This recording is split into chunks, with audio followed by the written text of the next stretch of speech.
86% of the people that have a smartphone, the first thing they do when they wake up is they do their WhatsApp, their text, their Facebook. They take a picture of their feet. They post it on Facebook. Then they do their Instagram, take a picture of their cat, and then they link in and they check one email, the other email, they check the news. And now their attention on everything known in their life. They reaffirm their identity. And then they go through all those routine behaviors. 95% of them, they're not even present and conscious. Or they're remembering their problems in their past. That's how they start their day. What do most people do when they wake up in the morning now? What do? Admit it.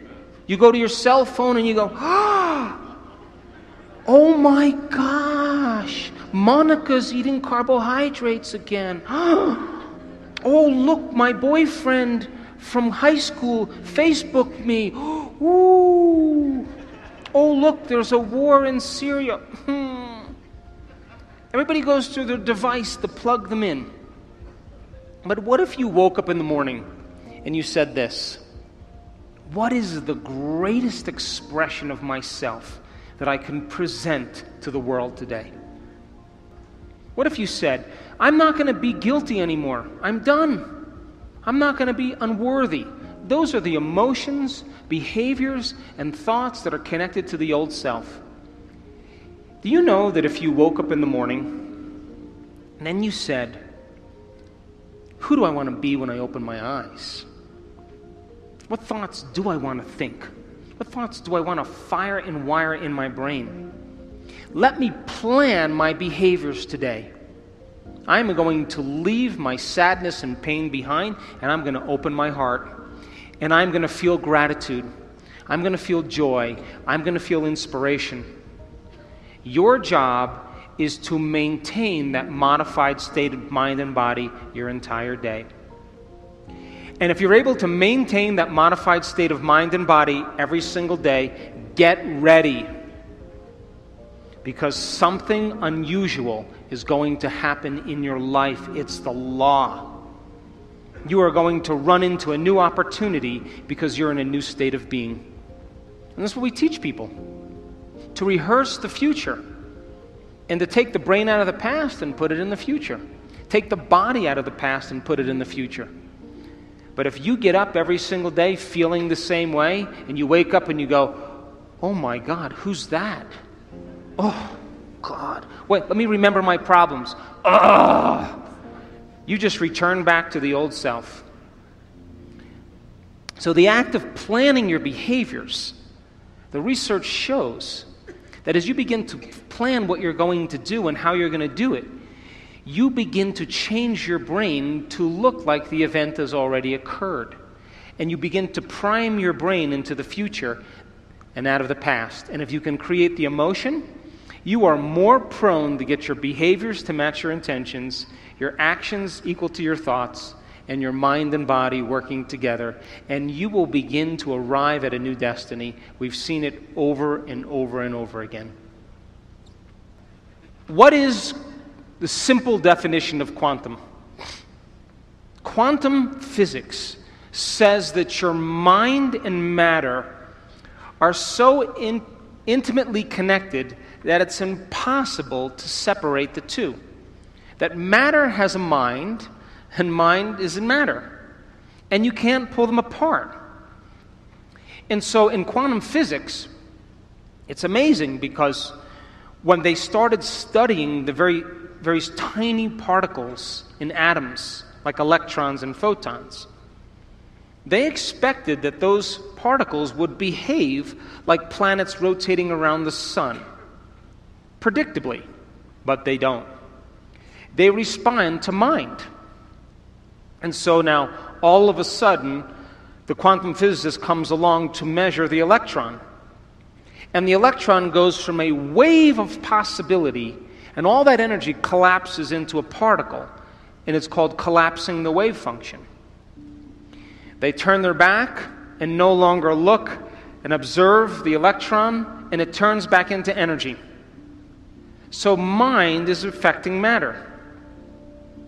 So, in other words, if you wake up every morning and you do the same thing that you've been doing for the last 10 years, then you're caught in the predictable world of Newtonian physics. And if you're doing the same thing over and over again, we can take your past and lift it up and set it on your future, and it's going to be exactly the same. So then if you're viewing your life from the same level of mind every single day, then you are collapsing the same possibilities into the same reality. So if you teach people then to find the present moment, in quantum physics, all possibilities exist in the present moment. But most people's brains are anticipating the future based on the past, and they're not present. So then it requires training and practicing finding the present moment and beginning to change their habits and their thoughts and their behaviors. Most people don't know this, but there's an invisible field of energy around your body. And when you react to someone or something, you draw from this invisible field and you turn it into chemistry. And the field around your body shrinks. And now you're more matter and less energy. You're more particle and less wave.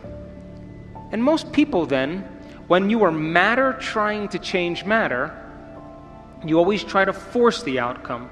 You try to control the outcome. You try to predict the outcome. And people then get competitive, or they hold on, or they manipulate, or they cheat, or they steal, because that's the only way they can get what they want. But the quantum model of reality, when you are truly in the present moment, when a person begins to open their heart, and they can begin to sustain an elevated emotion, they begin to broaden the magnetic field around their body to 9 meters wide. Now they're more energy than matter. They're more wave than particle. And they can exert better effects on reality. So then think of, when you open your heart, this is science, like dropping a pebble in water. You produce a ripple. If you drop a bigger stone, you produce a bigger ripple. If you're able to sustain that state, you keep dropping the same rock over and over again, and you broadcast a signature into the field. The emotion is the magnetic charge. Your intention, your thought, is the information that's carried on that wave. And when you combine a clear intention with an elevated emotion, you begin to produce an effect on matter. You see, the thoughts that you think are the electrical charge in the quantum field. The feelings that you emote are the magnetic charge in the quantum field. And how you think and how you feel broadcasts an electromagnetic signature that influences every single atom in your life. The thought sends the signal out, and the feeling draws the event back. So if you're walking around your life feeling sorry for yourself and feeling like a victim, you are broadcasting that signature into the field.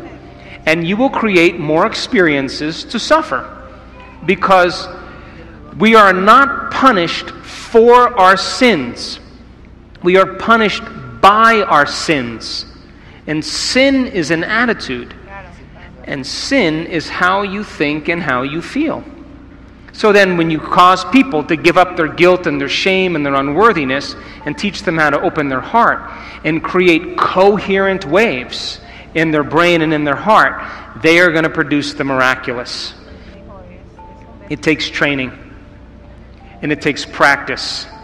And it takes learning new information and deprogramming ourselves into believing that we're limited. But if you're living by the hormones of stress and you have no energy, no field, then you can't produce an effect on matter. So then, life is about the management of energy. And where you place your attention is where you place your energy. And if your attention is on the knowns and in the predictable future, or your attention is on the familiar emotions of the past, you are siphoning energy out of the present moment.